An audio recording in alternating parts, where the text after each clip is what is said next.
SK Vibemaker. SK Vibemaker. My interviews are hotter. You know we bring through the best special guests. We ain't changing tradition anytime soon. I'm so happy to have AMARIA BB in the building. Man. And I feel like, you know, this is our second conversation and I don't feel like we spoke about it before or I've even heard the story. AMARIA, is that your real name? Yeah, that's my real name. Real name? Real name. The BB? Birth certificate.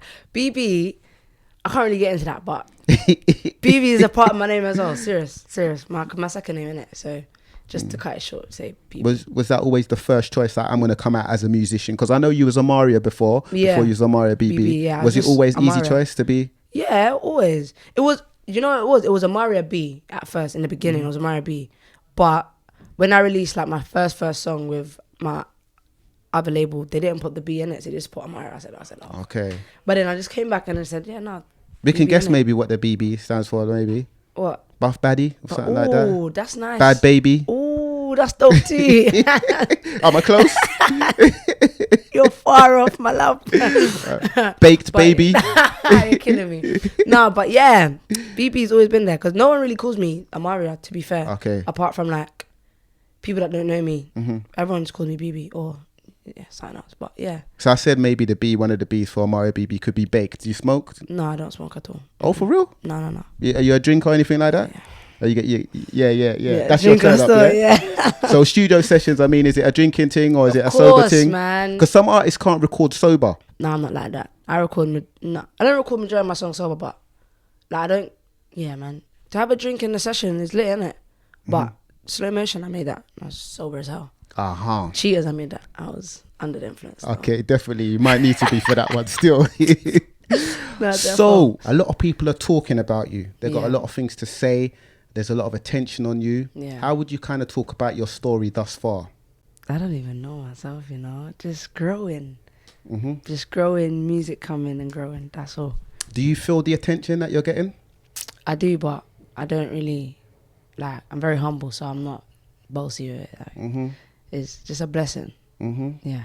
I mean, you've been in showbiz from a young age. Yeah. People saw you on the TV screens. Yeah. Doing a bit of like sort of music reality TV. Yeah. You had a past sort of career playing football as well. Yeah. I mean, you was in Jamaica growing up from 1 year old to about 5 years old. Yeah. I mean, that's a lot. That's a bit to the story. Yeah, it is still. It is. I mean, did you think that you would be where you are in 2022, where you are now?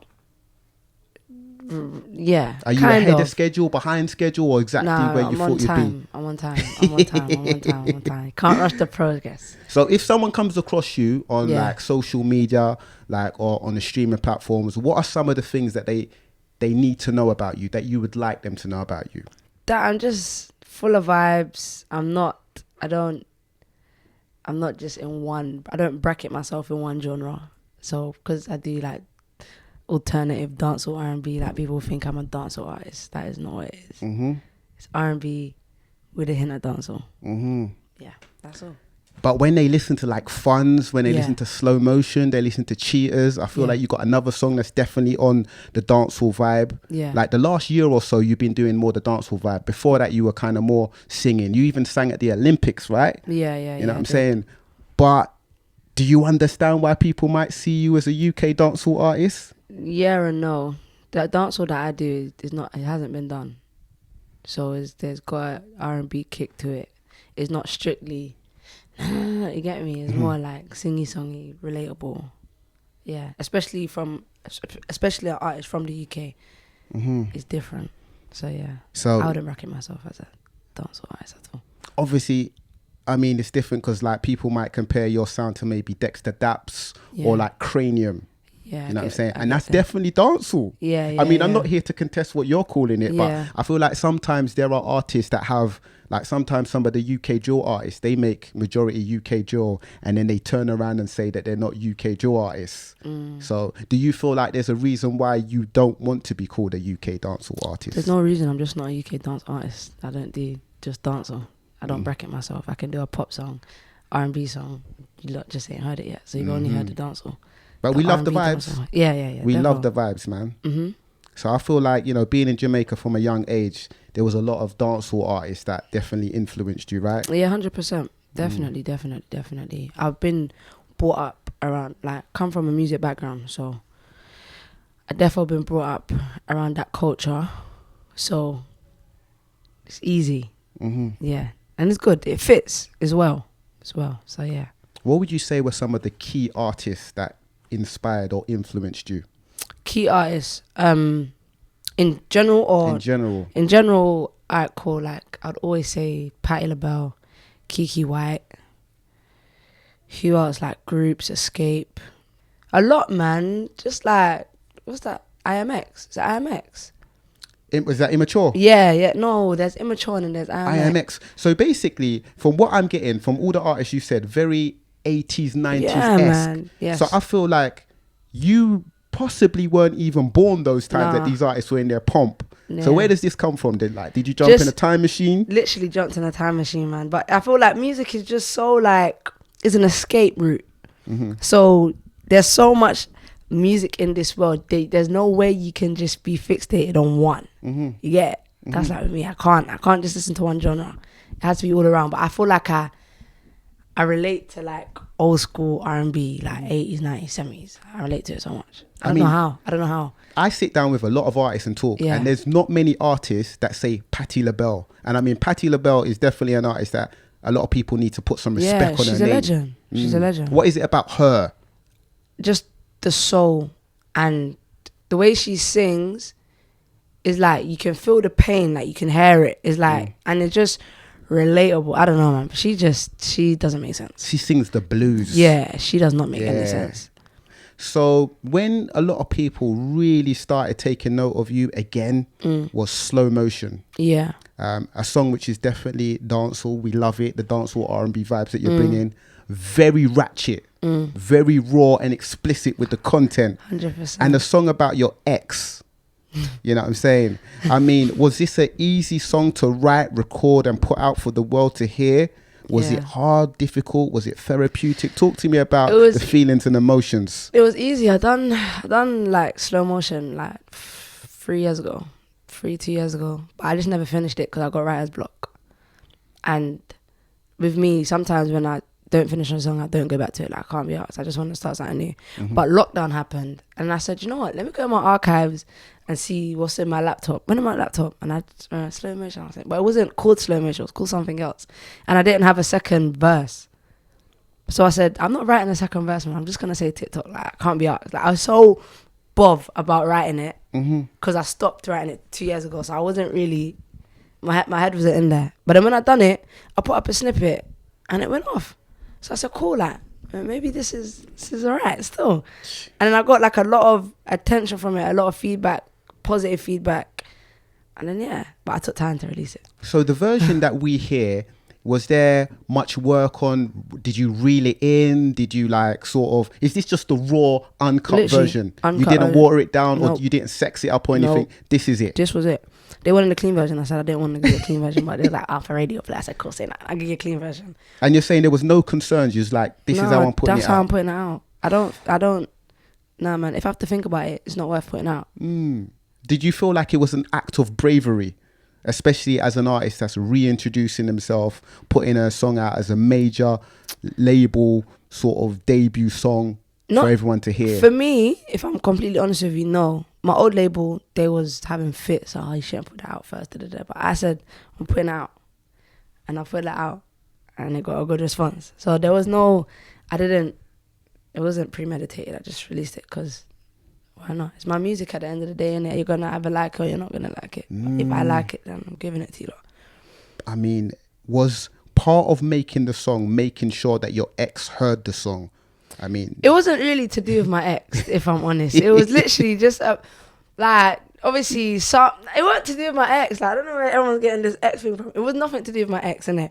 But it's like, when I was with my ex, that's when I wrote it. Like, the 2 years ago, I was like, did you get it? So it was relatable then, but it's still relatable now.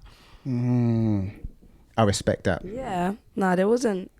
I know. Yeah, man, it was alright. Now, we actually done an interview last year as well, over the Zoom, in the mix of the pandemic. So it's nice to meet you today. Yeah, definitely. You know what I'm saying? Yeah, man. Good I've vibes. heard that you can be a bit shy sometimes. Yeah, I don't like talking. I hate it. I've heard that you could be a bit, maybe, I don't know if it's true, like, are you a people's person? I'm not a people's person.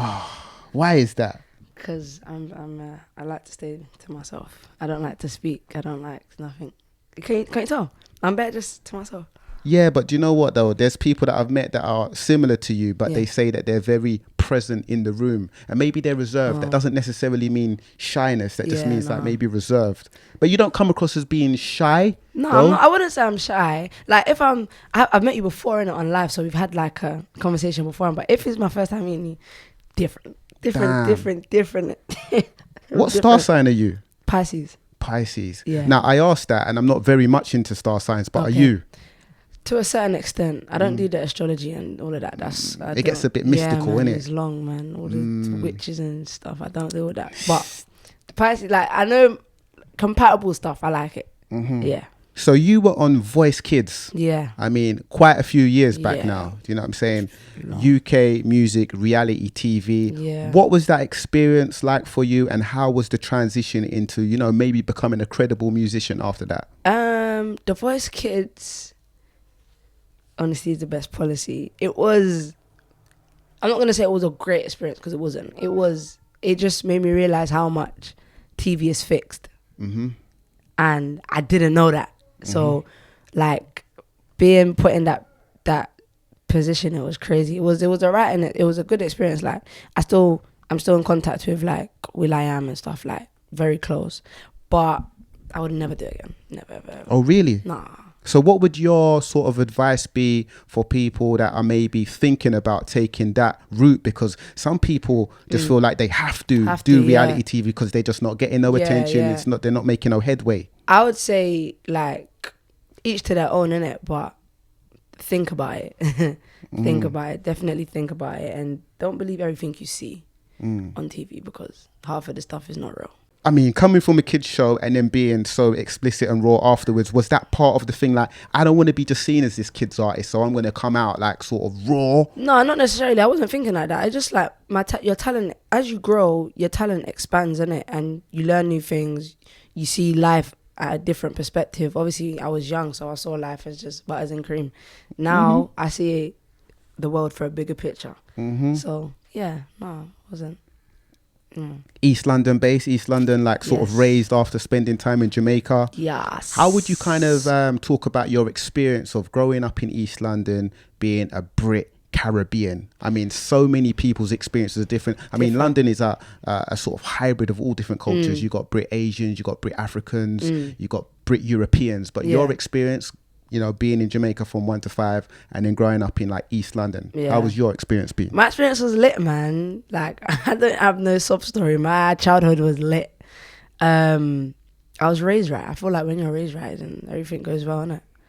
But yeah, man, my childhood was lit. I love it. East London is the best. So you're fortunate, both parents present? Nah, my dad passed away when I was 3.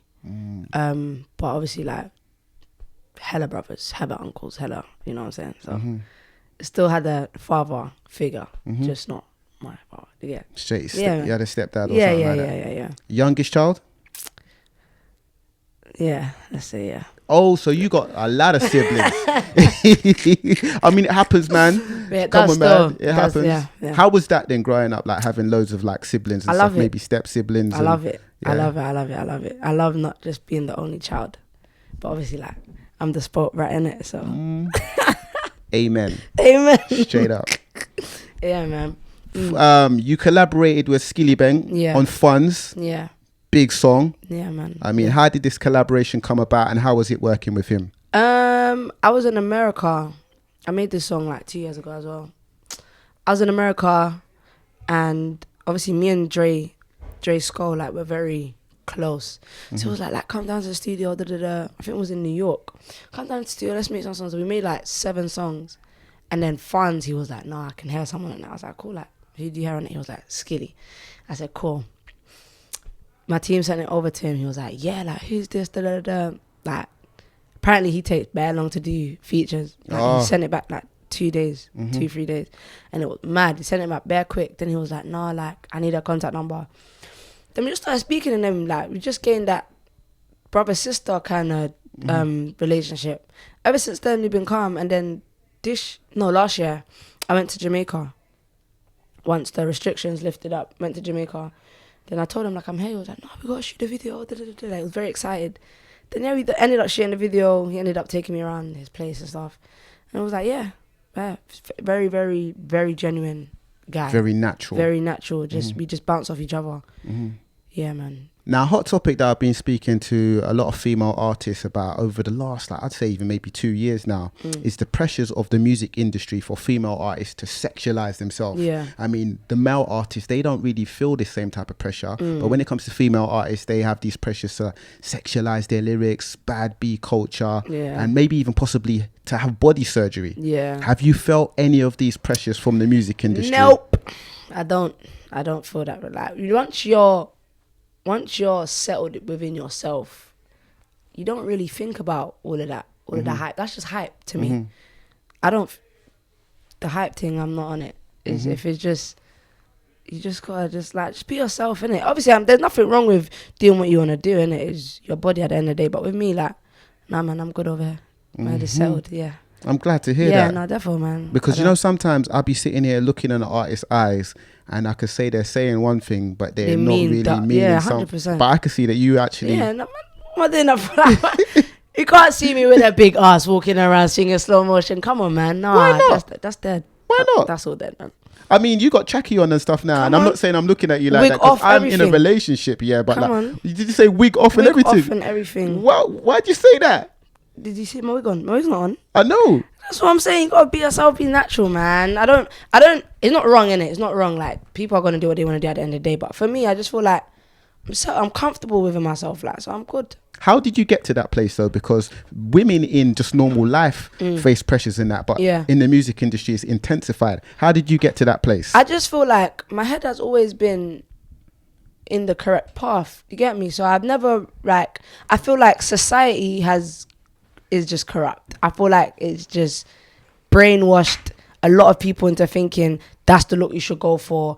That's what an artist look like. That's the image. That's not the image. It has nothing. I personally feel like talent has nothing to do with image. Look at Erykah Badu. She's the weirdest, and her talent is peak. Do you get it? So I just feel like society has just took over, man. It's peak. But I've never really like been into like the social media thing, and yeah, none of that. You're not TikToking and that? TikTok, yeah, because it's a part of life now, isn't it? But I have to thank TikTok. TikTok's the reason why slow motion is doing so well. So yeah, but not like the Instagram and that. Something I've been speaking to a lot of artists about recently about is the numbers game when it comes to this music. The numbers are very much promoted by the label, the management, the PR, and they will lead you to believe that a song on big numbers is the best thing since sliced bread and better than maybe songs that have lesser numbers. You know what I'm saying? What's your opinion on the correlation between how good a song is and the numbers, or shall I say how big the numbers are in correlation to how good a song is, in your opinion? My opinion, numbers has nothing to do with it, because your song could be...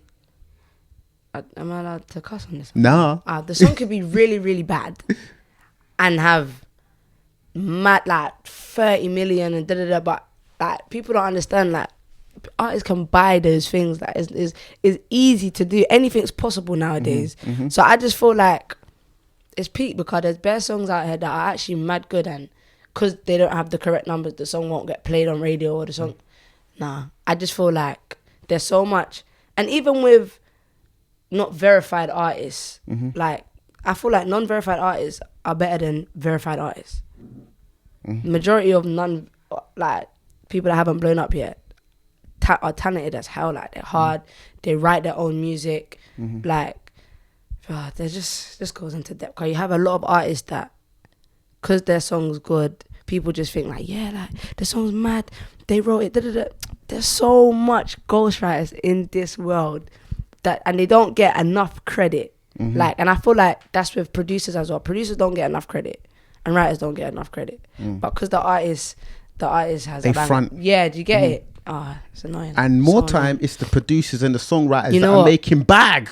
They're making bank. Telling you. Do you know what I'm saying? Telling you. When it comes to your own song creation, are you very much involved in the direction of the production, and do you handle all the songwriting yourself? Yeah, all the songwriting, I do that myself. Production, I co-produce with some of the producers. But yeah, writing. I've had like sessions with writers, but I just can't do it. So you're not into writing for others neither, No, no? I've written for a lot of people. Oh. A lot of people. Oh. Yeah. We won't go into that because, No, we can't go into that. But trust me, some of you lot's favourite artists is my music stuff. Oh. But yeah, like I co-produce and I write my own stuff. But I can't write with writers. I just feel like it's not my song anymore. Do you get it? I feel like it's just not my song anymore. So yeah. Who's on the collab checklist for AMARIA BB? Who's some of the artists that you want to collab with over the next few years? Or maybe even just in your career? I feel like so far I've collabed with everyone that I've wanted to collab with. So right now, clear conscience, like I don't really want to collab with anyone. Really? Yeah, honestly. Wow. Honestly. I feel like everyone that's been on my dream list, I've checked. And that's like a big achievement for me. So I feel like, yeah, man, right now I'm calm. So let's talk about the project, What's Done in the Dark. What's Done in the Dark. Yeah, what can you tell us about the title and if they haven't pressed play on it at this point in time, whenever they're listening to this interview, what they should expect from it? So What's Done in the Dark is a what's the word? Variety? Variety, that's it. Variety of like emotions is very relatable. I try to make all my songs relatable. Very relatable, very raw, uncut, just craziness. But like the title, What's Done in the Dark, it's just, when you hear the song, you'll understand why the title is What's Done in the Dark. 100%. Are you a sneaky person? Is that why you're saying What's Done in the Dark? Are Pisces sneaky? I don't know. Pisces are not sneaky. I don't think I'm sneaky. I wouldn't say I'm sneaky. I'm just very, like, if you don't ask, you don't need to know that. Do you have a lot of secrets? Huh? I don't. They definitely say, but they say What's Done in the Dark comes to light. That's my what next they say. EP.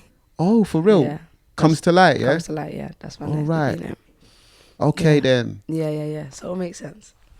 Yeah. I'm looking forward to all of this. Trust me. You know it's what I'm going to be saying? crazy. Very creative. What would you say are some of the major things that, what's some of your biggest ambitions as a musician that you want to achieve? My biggest ambition is literally to be global.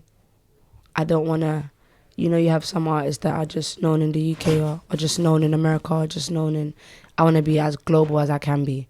And I feel like that's starting to take off a lot. Like I'm getting a lot of attractions from America. I've got like a big fan base in China, Germany, just everywhere. But I feel like just to be global and just my name to be, like when you say, oh, AMARIA BB, yeah, she's hard. Known. Yeah, you get me? Yeah, that's my At this point, I was going to try and sing, but I can't sing. Nothing like you can, and I just can't sing. But the line I want to talk about is, so if you cheat, I'm going to cheat too. Yeah. That's the big line in Cheaters. You know what I'm saying? Yeah. You could imagine if I would have sang that, it would have gone sideways. Has this always been the AMARIA way? If you cheat, I'm going to cheat too. Because some people might just done the relationship. Yeah, some people just stay quiet in a relationship and just continue. But you're saying if you cheat, I'm going to cheat too. Yeah, that's been my logo from a minute. I just feel like if you cheat on me, like what? Like my why would thing you just is, finish it though? Because no, you think you're gonna have one up on me? I'm just gonna leave. But it gets very toxic. Yes, let me cheat, then I'll leave. Whew. That's what I would do. What about like STDs and all these kind of things? Come on, I'm not cheating back to someone. Oh, sorry, to beat someone else. I'm not trying to do that. I'm just saying, if you do something sly and you get caught, I'm gonna make it worse for you. I'm gonna make that slyness times 10. It doesn't necessarily mean I'm gonna go out and with this Tom, Dick and Harry. No, but I'm just gonna make you.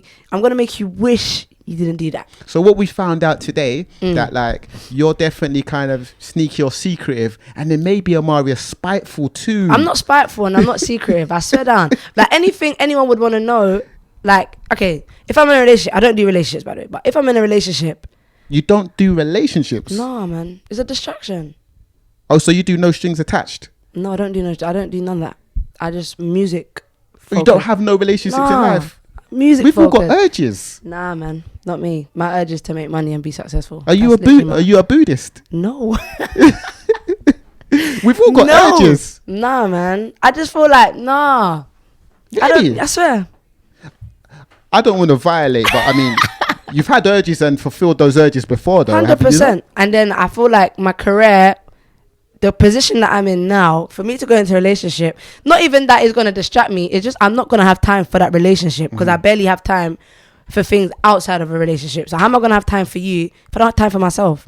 You're going to be upset every day. And I can't do nothing about that because you know what I'm doing. I'm not saying that you need protection, but I just hope that I could protect you and say that if I knew you was in a relationship where someone was trying to cheat on you, that I would say, you know what, Amaria, don't cheat back. Just leave the relationship. Just leave the relationship. But me, I'm petty, man. I can't help it. It's the Pisces in me. March Pisces are the worst. I'm understanding that. Yeah, man, I'm petty. But it's calmed down, though.